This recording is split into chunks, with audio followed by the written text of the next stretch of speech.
সুশীল সমাজের সদস্যবৃন্দ, এমনকি সাংবাদিক বন্ধুগণ সেই নিপীড়ন, খুন এবং গুমের শিকার হয়েছে।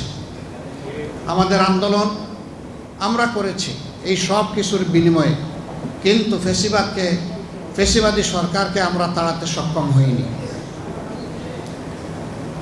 24শে জুলাইয়ে যে আন্দোলন ঢাকা বিশ্ববিদ্যালয় থেকে শুরু হয়েছিল, সেই আন্দোলন ক্রমান্বয়ে বাংলাদেশের মানুষের মনোজগতে আন্দোলনের ঢেউ সৃষ্টি করতে সক্ষম হয়েছিল।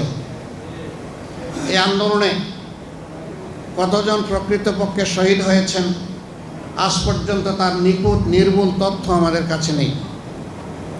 আমরা একটি দল হিসাবে চেষ্টা করেছি আন্দোলনের এই শহীদ যোদ্ধাদেরকে তুলে আনতে, স্মরণীয় করে রাখতে, কিন্তু আমাদের ধারণায় পর্যন্ত, আমাদের প্রয়াসে যাদের তথ্য আমরা পেয়েছি প্রকৃত সংখ্যা তার চেয়ে অনেক বেশি।